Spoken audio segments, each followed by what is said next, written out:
ஆண்டவராகிய இயேசு கிறிஸ்துவின் கிருபையும் சமாதானமும் உங்கள் அனைவரோடும் கூட என்றென்றைக்கும் இருப்பது.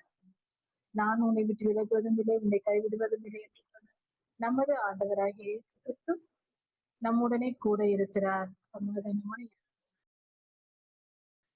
எசேக்கியேல் 25ஆம் அதிகாரம். இஸ்ரவேலர்களை தூஷித்த அந்நியர்கள்.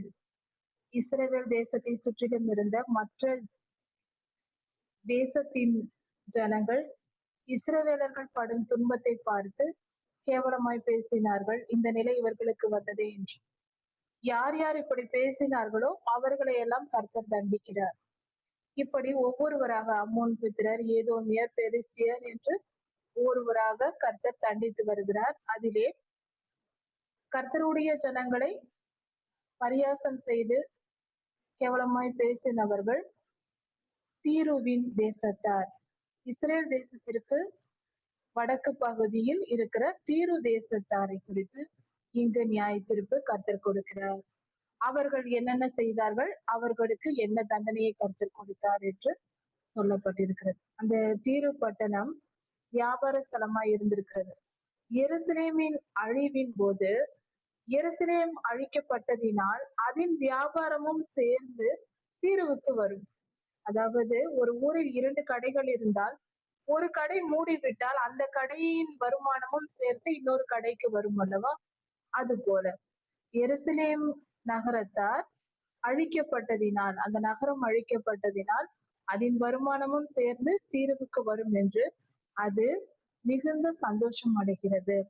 அதனால் எருசலேமுக்கு விரோதமாக பேசுகிறது, கேவலமாக தூஷித்தது. அதை குறித்து கர்த்தர் சொல்கிறார். எசேக்கியேல் தீர்க்கதரிசியின் இடத்தில் தீருவுக்கு நான் என்ன செய்கிறேன் பார் என்று கர்த்தர் செய்ய போகிறதை சொல்லுகிறார். ஜன சதலங்களின் நகரமாய் இருந்தது, ஜன கூட்டத்தின் அதிக ஜனங்கள் இருந்த நகரமாகிய எருசலேம் நகரம் அழிக்கப்பட்டது. எவ்வளவு கூட்டம் இருந்தது, இப்பொழுது அழிந்து போயிற்று பார்த்தாயா? அது இடிக்கப்பட்டு போயிற்று, எல்லாம் இடிக்கப்பட்டு போயிற்று. இனி எல்லாம் என்னிடத்தில் வரும், அதன் வருமானம் எல்லாம் என்னிடத்தில் வரும் என்று தீரு பட்டணம் சொன்னதாம். அது புரண்டு வரும், அதில் உள்ள வருமானம் எல்லாம் என்னிடத்தில் புரண்டு வரும். அது பாழாக்கப்பட்டிருக்க நான் நிரப்பப்படுவேன், அதன் அழிவில் நான் வாழ்வேன், எனக்கு நிறைய கிடைக்கும் என்று சொன்னதினால், இப்படி நீ சொன்னாயே தீருவே, இதோ நான் உனக்கு விரோதமாக வருகிறேன் என்று கர்த்தர் சொல்லுகிறார். எப்பொழுதும் பிறர் துன்பத்தில் நாம் வாழ நினைக்க கூடாது. அது மகா பெரிய பாவம் மட்டுமல்ல, அது சாத்தானின் குணமாய் இருக்கிறது. பிறரை துன்பப்படுத்தி நாம் சந்தோஷமா இருக்க வேண்டும் என்று நினைப்பது. இதை பொதுவாக சைக்கோ என்று சொல்வார்கள், இப்படிப்பட்ட மனநிலையில் இருப்பவர்களே. அந்த எண்ணம் நமக்குள் இருக்கக்கூடாது. பிறர் துன்பப்பட்டால் நமக்கு துடிக்க வேண்டும், நம்மை போல அவர்களும் மனிதர்கள் தானே என்ற உணர்வு வர வேண்டும். சமுத்திரத்தில் அலைகள் எப்படி புரண்டு வருகிறதோ அது போல உனக்கு விரோதமாக அநேக ஜனங்கள், அநேக தேசத்தின் ஜனங்கள், அதிகமான தேசங்களின் ஜனங்கள் உனக்கு விரோதமாய் எழும்பி வர பண்ணுவேன் என்று கர்த்தர் சொல்லுகிறார். கடலில் அலை வருவது போல தொடர்ந்து ஒருவர் மாற்றி ஒருவர் உனக்கு எதிராக மற்ற தேசத்தின் ஜனங்கள் எல்லாம் வந்து உன்னை தண்டிப்பார்கள் பார், உன்னை ஒன்றுமில்லாமல் ஆக்குவார்கள் பார், உனக்கு அப்படி வர செய்வேன் என்று கர்த்தர் சொல்லுகிறார். தீருவின் மேல் கோபமாக கர்த்தர் சொல்லுகிற வார்த்தை. தீருவுக்கு கர்த்தர் கொடுக்கிற நியாய தீர்ப்பின் வார்த்தையாய் இது இருக்கிறது. அவர்கள் வந்து தீருவின் மதில்களை எல்லாம், காம்பவுண்ட் சுவரை எல்லாம் இடித்து விட்டு அதன் கொத்தளங்களை எல்லாம் இடித்து போடுவார்கள். அதில் உள்ள மண்ணை கூட நான் எடுத்து வெறுமையாக்கி விடுவேன் என்று கர்த்தர் சொல்கிறார். தீருவின் மண்ணை கூட கர்த்தர் எடுத்து விடுவாராம், வெறுமையாக்கி விடுவாராம். அதை வெறும் பாறையாக்கி விடுவேன் என்று கர்த்தர் சொல்லுகிறார். அது வலைகளை விரிக்கிற இடமாக சமுத்திரத்தில் இருக்கும். ஏனென்றால் தீரு பட்டணம் கடற்கரை ஓரமாய் இருக்கிறது. அந்த இடத்தில் மணல் எடுத்து விட்டால் அடியே கற்பாறைகள் இருக்கும். அந்த பாறையின் மேல் வலைகளை விரித்து காய வைக்கலாம், வேற ஒன்றும் செய்ய முடியாது. அப்படிப்பட்ட இடமாக தீருவை மாற்றுவேன் என்று கர்த்தர் சொல்லுகிறார். முற்றிலுமாய் அழித்து விடுவது. நானே இதை சொன்னேன், அது ஜாதிகளுக்கு கொள்ளையாகும் என்று சொல்லுகிறார். அடுத்த தேசத்தின் ஜனங்கள் உன் தேசத்தை கொள்ளையிட்டு விடுவார்கள். எப்படி இஸ்ரவேலர்களை பாபிலோனியர்கள் கொள்ளையிட்ட போது நீ சந்தோஷப்பட்டாயோ, அதே போல நீயும் கொள்ளையாவாய். உன்னையும் மற்றவர்கள் கொள்ளையாக்குவார்கள், கொள்ளையடித்து கொண்டு போவார்கள். நீ வெறுமையாவாய் என்று தீருவின் பேரில் கர்த்தர் சொல்லுகிறார். வெளியில் இருக்கிற அதன் குமாரத்திகளோ அழித்து போடப்படுவார்கள். இதில் இன்னொரு பொருளும் இருக்கிறது. இது வெறும் சம்பவமோ கதையோ மட்டுமல்ல, இதில் இன்னொரு ஆழம் இருக்கிறது. அதை நாம் தொடர்ந்து ஒவ்வொரு அதிகாரங்களாக படித்து கொண்டு வரும்போது கவனிப்போம். இது இரண்டு பொருள், பல பொருள் உண்டு வேத வசனங்களுக்கு. இதில் 2-3 பொருள்களை நாம் இப்பொழுது கவனிக்கலாம். முதலில் இது நடந்த சம்பவம், தீருவுக்கு நடந்தது, கர்த்தர் சொன்ன தீர்க்கதரிசனம். சரி, இரண்டாவது பொருள், தீரு என்னும் பட்டணத்திற்கு இது இப்படியே நடந்தது. இரண்டாவது. மூன்றாவது, அதாவது தீரு என்னும் பட்டணம், இதே போல எந்த பட்டணம் செயல்பட்டாலும் இன்றும் அப்படிதான் கர்த்தர் அவர்களை நியாயம் தீர்ப்பார் என்பது இரண்டாவது பொருள். எந்த ஜனங்களும் இப்படி இருக்கக்கூடாது என்று. மூன்றாவது ஒரு பொருள் என்னவென்றால், கிறிஸ்தவர்களாய் இருந்து கொண்டு கர்த்தருடைய ஜனங்களை தூஷிக்கிற மற்றவர்களின் நிலை என்ன? இன்றும் இந்த காலத்திலும் எதிர்வரும் காலங்களிலும் கர்த்தருடைய பிள்ளைகளுக்கு துன்பப்படுத்தி தூஷிக்கிறவர்களுக்கு கர்த்தர் எப்படி நியாயம் தீர்ப்பார் என்ற பொருள் இன்றைய போதகர்கள், தீர்க்கதரிசிகள், ஊழியர்களை குறித்து பரியாசம் செய்கிறவர்கள் அநேகர் எழும்புகிறார்கள். இது வேதனைக்குரிய காரியம். பரியாசம் செய்வது சுலபமாக செய்து விடலாம், அதனால் வரும் தண்டனையை அனுபவிப்பது மிகவும் கடினம். அதை புரிந்து கொண்டு உணர்வடைய வேண்டும். கர்த்தர் தம் ஜனங்களை, தம்முடைய ஊழியர்களை வழி நடத்த அவர் அறிந்திருக்கிறார். அவர் பார்த்து கொள்வார். ஊழியர்கள் தவறு செய்தால் கர்த்தரை தண்டிக்க வேண்டும். மற்றவர்கள் தண்டிக்க கர்த்தர் அவர்களை அனுமதிப்பதில்லை. முதலில் ஒன்று தெரிந்து கொள்வோம், எப்பொழுதும் நம்முடைய அதிகாரத்திற்குட்பட்டவர்களை தான் நாம் அதிகாரம் செய்ய வேண்டும். ஒரு மனைவியானவள் தன் பிள்ளைகளை கண்டித்து வழி நடத்தலாம், கணவனை கண்டிக்க கூடாது. கணவன் மேல் கண்டிக்கலாம், அதிகாரம் செலுத்தக்கூடாது. மனைவி கணவனுக்கு அதிகாரத்தை செலுத்திக் கொண்டு இருக்கக்கூடாது. ஒரு குடும்பம் என்றால் கணவனின் அதிகாரத்தில் தான் குடும்பம் இருக்க வேண்டும். இப்படி இருக்கிறது அல்லவா? திருச்சபை என்றால் கர்த்தருடைய அதிகாரத்தில் திருச்சபை இயங்க வேண்டும். திருச்சபையின் அதிகாரத்தில் கர்த்தரை அதிகாரப்படுத்திக் கொள்ள போகக்கூடாது. கர்த்தர் சொல்லும் வார்த்தைக்கு ஜனங்கள் கீழ்ப்படிய வேண்டும். ஜனங்கள் சொல்வதையெல்லாம் கர்த்தர் கேட்க வேண்டும் என்று நினைக்க கூடாது. நான் கேட்பதையெல்லாம் கர்த்தர் கொடுக்க வேண்டும் என்று கர்த்தரை அதிகாரம் செய்வது போல ஜெபிக்க கூடாது. தவே இதை தாரும் என்று கேட்க வேண்டும். கர்த்தர் கொடுக்கவில்லை என்றால் அமைதியாக இருக்க வேண்டும். கொடுக்கவே இல்லை என்றால் விட்டுவிட வேண்டும். அது அவர் விருப்பம். எந்த அதிகாரத்திற்கும் கீழ்ப்பட்டவர்களாய் நாம் இருக்கிறோம் என்பதை உணர்ந்திருக்க வேண்டும். நம்முடைய தகுதி நிலை என்ன?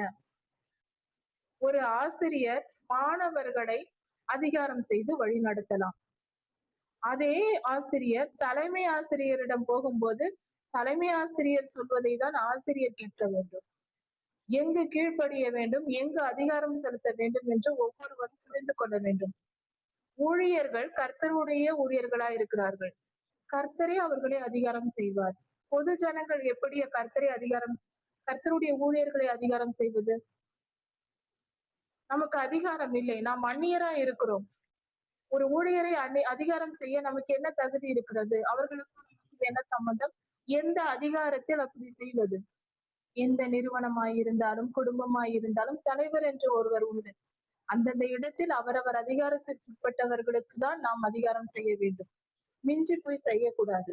இப்படி கர்த்தர் தீருவுக்கு நியாயத்திற்கு கொடுக்கும் பொழுது கர்த்தர் அவர்தான் கர்த்தர் என்று அவர்கள் அறிந்து கொள்வார்கள் என்று கர்த்தர் சொல்லுகிறார். அது மட்டும் அல்லாமல் இன்னும் சில காரியங்களையும் கர்த்தர் சொல்லுகிறார். ராஜாதி ராஜாவாகிய பாபிலோன் ராஜா 127 தேசங்களுக்கு ராஜாதி ராஜாவாய் இருந்தார். ஒவ்வொரு தேசத்திற்கும் ராஜாக்கள் இருப்பார்கள். அவர்களை எல்லாம் வெற்றி பெற்றதினால் நேபுகாத்நேச்சார் ராஜாதி ராஜாவாய் இருந்தார். 127 ராஜாக்களுக்கும் இவர்தான் ராஜா. எஸ்தர் புஸ்தகத்தின் 1ஆம் அதிகாரத்தில் கொடுக்கப்பட்டிருக்கிறது. இப்படி இருக்க இந்த நேபுகாத்நேச்சார் ராஜாவை கர்த்தர் தீருவுக்கு விரோதமாய் வரப்பண்ணுவேன் என்று சொல்லுகிறார். பாபிலோன் ராஜா வரும்போது, வடக்கே இருந்து வரும்போது குதிரைகளோடும் குதிரை வீரர்களோடும் இராணுவங்களோடும் குதிரை வீரர் கூட்டத்தோடும் ஜனங்களோடும் குதிரை வீரர்களோடும் ரதங்களோடும் தீருவுக்கு விரோதமாக நேபுகாத்நேச்சார் ராஜா வருவார். அப்படி நான் வரப்பண்ணுவேன் என்று கர்த்தர் சொல்லுகிறார். அப்படி வந்து உன் குமாரத்திகளை அந்த ராஜா அழித்து போட்டு உனக்கு விரோதமாக கொத்தளங்களை கட்டி உனக்கு விரோதமாக கேடயங்களை எடுத்து உன் மதில்களை இடிக்கிற இயந்திரங்களை அதில் வைத்து உன் மதில்களை கடப்பாறையினால் இடித்து உன் கொத்தளங்களை எடுத்து போடுவான் என்று கர்த்தர் சொல்லுகிறார். இப்படியாக பாபிலோனின் ராஜா செய்வார் என்று கர்த்தர் தீரு பட்டணத்திற்கு எசேக்கியேல் தீர்க்கதரிசி மூலமாக தீர்க்க தரிசனம் சொல்லுகிறார். அப்படி அந்த ராஜா வரும்போது குதிரைகள் ஓடி வரும்போது அந்த புழுதி எழும்பும் அல்லவா, அந்த புழுதியினால் இடமே மறைந்து போகுமாம். அந்த அளவுக்கு அதிகமான குதிரை வீரரோடு பாபிலோனின் ராஜா வருவார் என்று கர்த்தர் சொல்லுகிறார். உன்னையே அது மூடிவிடும் என்று கர்த்தர் சொல்லுகிறார். உன்னை மறைக்கும் அளவுக்கு அந்த புழுதி எழும்பும். இந்த குதிரைகளின் ஓட்டத்தில் அதிகமான குதிரைகள் வரும்.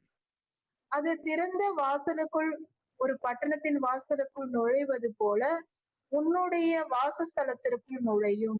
இடித்து திறப்பாக்கப்பட்ட பட்டணத்தில் நுழைவது போல அந்த குதிரை வீரர்கள் குதிரைகள் எல்லாம் உன் வாசஸ்தலத்திற்குள் பிரவேசித்து வரும். குதிரை வீரரும் வண்டிகளும் ரதங்களும் வருகிற அந்த சத்தத்தினால் உன் உன் மதில்கள் எல்லாம் அதிரும் என்று கர்த்தர் சொல்கிறார். அந்த வருகிற வருகையிலேயே மதில் சுவரெல்லாம் நடுங்குமாம், அதிருமாம், அதிர்ச்சி அடையுமாம். அந்த அளவுக்கு வேகமாக திரள் கூட்டு குதிரைகள் ஓடி வந்தால் தரை அதிரும். அது போல இருக்குமா, மதில் சுவர் அதிருமாம். தன் குதிரைகளுடைய குழம்பினால் உன் வீதிகளை எல்லாம் மிதிப்பான். தன்னுடைய பட்டயத்தினால் உன் ஜனங்களை எல்லாம் அழித்து போடுவான் என்று கர்த்தர் சொல்கிறார். நேபுகாத்நேச்சர் ராஜா இப்படியெல்லாம் செய்வார் என்று மிகுந்த பலத்தோடு வந்து அழிப்பாராம். உன்னுடைய பலமான தூண்கள், மிக பலமான தூண்கள் என்று நீ சொல்லுகிறாய் அல்லவா, அதெல்லாம் விழுந்து போகும் என்று கர்த்தர் சொல்லுகிறார். அந்த அதிர்ச்சியினால் தூண்களை விழுந்து போகுமாம். அவர்கள் வந்து உன் ஆஸ்தியை கொள்ளையிட்டு உன் சரக்குகளை எல்லாம் சூறையாடி, ஆஸ்திகள் சரக்குகள் இவர்கள் சேகரித்து வைத்திருந்த இவர்கள் உழைப்பின் பலனை எல்லாம் பாபிலோன் ராஜா எடுத்துக்கொள்வார்.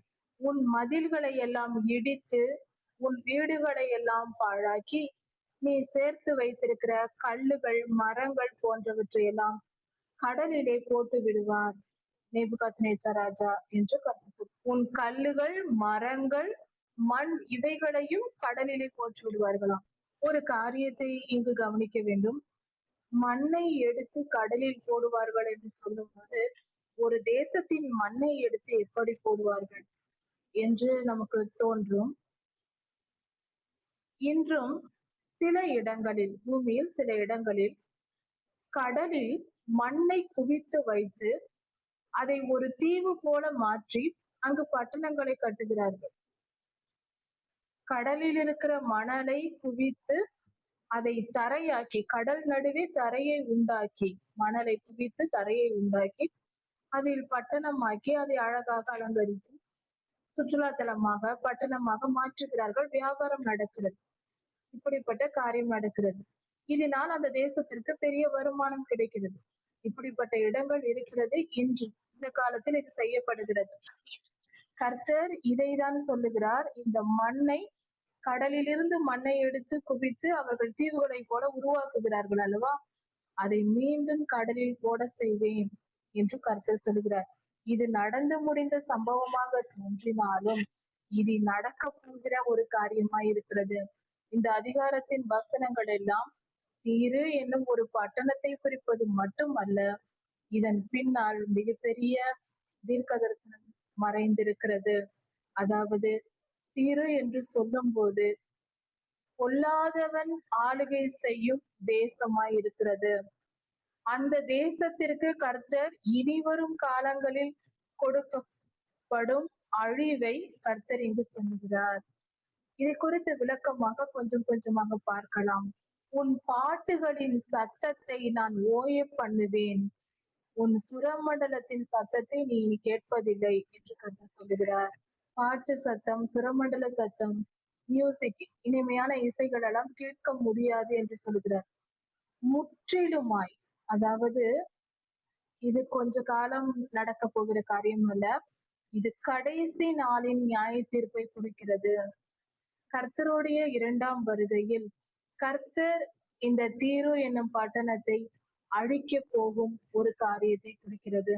இது வெறும் தீரு என்னும் பட்டணத்தை குறிப்பதாக அல்ல, பொல்லாதவன் ஆளுகை செய்யும் இடம், பாவம் நிரம்பி இருக்கும் இடங்கள் பூமியில் எங்கெங்கு இருக்கிறதோ, எந்தெந்த தேசம் எல்லாம், எந்தெந்த ஜனங்கள் எல்லாம் கர்த்தருக்கு விரோதமாக, அது ஒரு தனி மனிதனாக இருந்தாலும் சரி, ஒரு தேசமாக இருந்தாலும் சரி, ஒரு இன மக்களாய் இருந்தாலும் சரி, கர்த்தருக்கு விரோதமாய் பாவம் செய்து வாழ்கிற ஜனங்களுக்கு கர்த்தர் இப்படிப்பட்ட நியாய தீர்ப்பை கொடுக்கிறார். அதை சற்று கவனித்து தெரிந்து கொள்வோம். இது நடந்து முடிந்தது மட்டும் அல்ல, இனி நடக்க போகிறதும் கூட. தீரு என்னும் பட்டணத்திற்கு மட்டுமல்ல, உலகெங்கும் இருக்கிற தீய மனிதர்களுக்கும் இது பொருந்தக்கூடியது. தனி மனிதனுக்கும், தேசத்திற்கும், ஒரு இனத்திற்கும் பொருந்தக்கூடியது. பாவம் செய்தால் யாருக்கும் இப்படி நடக்கும். உன்னை நான் வெறும் பாறையாக்கி போடுவேன், மண் இல்லாத பாறையாக்கி போடுவேன், இனி நீ கட்டப்பட மாட்டாய் என்று சொல்லுகிறார். இனி நீ கட்டப்பட மாட்டாய் என்று சொல்லும் போது இது கடைசி கால ஆண்டவருடைய இரண்டாம் வருகையில் கர்த்தர் கொடுக்க போகும் நியாய தீர்ப்பாய் தான் இருக்கிறது திருப்பட்டணத்திற்கு. கர்த்தராகிய நான் இதை சொல்லியிருக்கிறேன், யாரும் சொல்லவில்லை, நான் தான் சொல்லியிருக்கிறேன். இது நடக்கும் போது நான் கர்த்தர் என்று நீ அறிந்து கொள்வாய் என்று கர்த்தர் சொல்லுகிறார். சொல்லிவிட்டு கர்த்தர் செய்கிறார். சொல்லாமல் செய்தால் வேறு யாராவது செய்தார் என்று சொல்வார்கள். கர்த்தரே சொல்லுகிறார், கர்த்தரே அதை செய்கிறார். தீருவின் மக்களே, உங்களில் நியாய தீர்ப்பு வரும்போது காயம் பட்டவர்கள் அலறுவார்கள். சங்காரம் நடக்கும் போதும் நீ விழுகிற சத்தத்தால் தீவுகள் அதிராதோ என்று கர்த்தர் சொல்லுகிறார். நீ விழுகிற சத்தத்தால் என்று சொல்லும் பொழுது தீரு தேசம் விழப்போகிறது. அங்கு மிகப்பெரிய சங்காரம், அழிவு உண்டாகிறது. அப்பொழுது மற்ற தீவுகளே அதிரும் என்றால் நிலப்பகுதியில் பூகம்பம் வந்து ஒருவேளை தீரு தேசம் அழிக்கப்படலாம். அப்படி நிலநடுக்கம் வரும்போதுதான் மற்ற தீவுகளுக்கும் அதிர்வுகள் கிடைக்கும். அதிர்வுகள் வந்து சேரும், அதிரக்கூடிய வாய்ப்பு இருக்கிறது. இதைதான் கர்த்தர் சொல்லலாம். அல்லது அணுகுண்டு போடப்படும் பொழுதும் இப்படியாக மற்ற தீவுகளும் அதிரும். இப்படி நடக்க வாய்ப்பு உண்டு. இப்படியாக ஏதாவது நியாய தீர்ப்பை கர்த்தர் அனுமதிப்பார். கடல் அரசர்கள் எல்லாம், கடலில் அரசாங்கம் செய்கிறவர்கள் எல்லாம் சிங்காசனத்தை விட்டு எழுந்து தங்கள் சால்வைகளை கழற்றி, சிங்காசனங்களை விட்டு எழுந்து தங்கள் சால்வைகளை கழற்றி தங்களுடைய சித்திர தையல் ஆடைகளை, எம்ப்ராய்டரி ஒர்க் செய்த அழகான துணிகளை எல்லாம் தூக்கி எறிந்து விடுவார்களாம். போட்டிருக்கும் தன் மேல் இருக்கும் உயர்ந்த துணிகளை எல்லாம் கழற்றி தூக்கி போட்டு விடுவார்களாம். அலங்காரமான உடைகளை. நடுக்கமே அவர்கள் உடையாகும். அவர்களுடைய உடை நடுக்கமே, நடுங்கிக் கொண்டிருப்பார்கள், தத்தளிப்பார்கள். தரையிலே உட்கார்ந்து தத்தளித்து நிமிஷம் தோறும் பிரமிப்பார்கள். இப்படியாக அவர்களுக்கு நடக்கும். அதாவது கடலில் வாழ்கிற அரசர்களுக்கே இப்படி நடக்கும். அவர்கள் உன்னை குறித்து புலம்புவார்கள். அவர்கள் என்ன புலம்புவார்கள் என்றால், நீ எவ்வளவு உயர்வாய் இருந்தாய், கடலில் வாழ்கிறவர்கள் எல்லாம் குடியிருந்த பட்டணம் ஆயிற்றே நீ. கடலில் வாழ்கிறவர்கள் எல்லாம், கடல் துறையில் இருக்கிறவர்கள் எல்லாம் உன்னில் குடியிருந்தார்களே, எவ்வளவு செழிப்பாய் நீ இருந்தாய். உன்னில் தங்கி இருக்கிறவர்களுக்கெல்லாம் நீ பயம் உண்டாக்கினாய். எவ்வளவு புகழ் பெற்றாய், பெயர் பெற்றாய். சமுத்திரத்திலே நீ பலத்திருந்தாயே, நீயே அழிந்து போனாயோ என்று புலம்புகிறார்களாம் கடல் அரசர்கள் எல்லாம். நீ விழும் நாளில் தீவுகள் எல்லாம் தத்தளிக்கும். நீ அகன்று போகும்போது சமுத்திர தீவுகள் எல்லாம் கலங்கும் என்று கர்த்தர் சொல்கிறார். இப்படியாக நடக்கும் என்று அவர்கள் புலம்பி இருக்கிறார்கள் என்று கர்த்தர் சொல்கிறார். இப்படியாக புலம்புவார்கள் என்று கர்த்தர் சொல்லுகிறார். நான் உன்னை குடியில்லாத நகரமாக உன்னை மாற்றும் போதும் வெறுமையாக்கும் போதும் தண்ணீர்கள் எல்லாம் உன்மேல் புரண்டு வரும்போதும் உன்னை மூடத்தக்கதாக அதிகமான தண்ணீர் உன்மேல் புரண்டு வர செய்வேன். அப்பொழுதும் நான் உன்மேல் சமுத்திரத்தையே புரண்டு வர பண்ணுவேன். அப்பொழுதும் பூர்வ காலத்து ஜனத்தண்டைக்கு குழியில் இறங்குகிறவர்களோடே நான் உன்னை இறங்க பண்ணுவேன் என்று கருத்து சொல்லுகிறார். பூர்வ காலத்து ஜனத்தண்டைக்கு இதை கவனமாய் பார்க்க வேண்டும். பூர்வ காலத்து ஜனம் என்றால் யார்? நோவாயாவின் காலத்திற்கு முன்பாக வாழ்ந்தவர்கள். அவர்கள் எப்பொழுது இங்கே வந்தார்கள்? கிமு 588க்கு பின்பு 1000 வருடங்களுக்கு 1500 2000 வருடங்களுக்கு முன்பாக வாழ்ந்த ஜனங்கள். அவர்கள் இருக்கும் குழிக்கு உன்னை நான் நடத்துவேன் என்று சொல்கிறார். இறங்க பண்ணுவேன் என்று கர்த்தர் சொல்லுகிறார். இதன் பொருள் முற்றிலும் ஒரு பட்டணத்தை குறிப்பதாக அல்ல என்பதற்கு இந்த வசனம். இந்த வசனத்தில் கர்த்தர் சொல்லுகிறது, தீரு என்றாலே சாத்தானின் ஏற்றுக்கொண்ட ஜனங்கள், தீய மனிதர்களை குறிக்கிறது. அவர்கள் நோவாயா காலத்திற்கு முன்பாக வாழ்ந்த ஜனங்கள் பாதாளத்தில் இருப்பது போல அவர்களோடு நீயும் இறங்க போகிறாய் குழியில் என்று கர்த்தர் சொல்கிறார். அதாவது உன்னை பாதாளத்தில் தள்ளி அடைப்பேன். பாதாளம் என்பது பூமியில் இருக்கிற சிறைச்சாலை போல. கர்த்தர் நியாயந்திருக்க ஜனங்களை அங்கு அடைத்து வைத்திருக்கிறார், இறந்தவர்களை. அந்த இடத்தில் உன்னை நான் அனுப்புவேன் என்று சொல்லுகிறார்.